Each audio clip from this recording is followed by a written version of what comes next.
Hello people, welcome back to our channel. So present అయితే as యూజువల్గా మీకు తెలిసినట్టు బిగ్ బాస్ హౌస్లో నామినేషన్ సీట్ అయితే అలానే సాగుతూ ఉంది.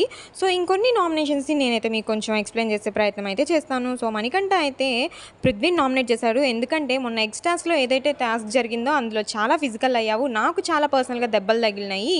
నువ్వు ఇంకా గేమ్లో కంటిన్యూ అయితే ఇంకా హౌస్లో ఇంకా టఫ్ గేమ్స్ ఉంటాయి కాబట్టి ఆ గేమ్స్లో ఇంకా నేను ఎంత హర్ట్ అయిపోతానో, నాకు ఇంకెన్ని దెబ్బలు తగులుతాయో అని నాకు నిజంగా భయంగా ఉంది. అందుకనే నేను నిన్ను నామినేట్ చేస్తున్నాను పృథ్వీ అని చెప్పాడు. దానికి పృథ్వీ నవ్వి ఓకే నువ్వు ఇంకా స్ట్రాంగ్ అవ్వాలి మణికంఠ అని చెప్పేశాడు. తన నామినేషన్ని యాక్సెప్ట్ చేశాడు. నెక్స్ట్ మణికంఠస్ నామినేషన్ వచ్చేసి ఓం గారు అనమాట.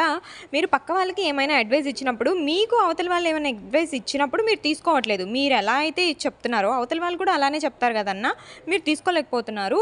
Be a father, don't be a Bommarillu father. నా కాయిన్ కూడా మీరే ఆడేస్తే ఇంకా నేను ఎందుకు ఆడటము అని చెప్పేసి మణికంఠ అయితే ఒక మూవీ రేంజ్లో అయితే చెప్పేశారనమాట. మీలాంటి కన్ఫ్యూజ్డ్ పర్సనాలిటీతో అసలు నేనేం ఆర్గ్యూ చేయను అని ఓం గారు కూడా అనేసారు. అది మణికంఠ నామినేషన్. నెక్స్ట్ వచ్చేసి విష్ణుప్రియ కూడా ఓం గారిని నామినేట్ చేసింది. ఎందుకంటే మీరు అసలు గేమ్లో ఎక్కడ ఆడుతున్నట్టు నాకేం అనిపించట్లేదు, ఏ కాడికి పృథ్వీ డోంట్ డూ దట్ అని అంటూనే ఉన్నారు, స్పోర్టివ్గా లేరు, ఏమీ తీసుకోలేకపోతున్నారు. అందుకని నేను మిమ్మల్ని నామినేట్ చేస్తున్నానని విష్ణుప్రియ ఓం గారిని నామినేట్ చేసింది. విష్ణుప్రియ సెకండ్ నామినేషన్ అయితే ప్రేరణ చేస్తుంది. సీత బాధపడితే ఏమో తను ఎమోషనల్ అంటున్నావు, మరి నువ్వు బాధపడితే అది కౌంట్ కాదా, దేనికోసం అసలు నువ్వు స్టాండ్ తీసుకోవడం లేదు హౌస్లో, అందుకనే నా సెకండ్ నామినేషన్ నువ్వు అని చెప్పేసి విష్ణు అయితే సెకండ్ నామినేషన్ ప్రేరణ అని చేసిందనమాట. మరిన్ని నామినేషన్స్ అయితే నేను మీకు ఎక్స్ప్లెయిన్ చేస్తాను. అంతవరకు మన ఛానల్ అయితే చూస్తూ ఉండండి.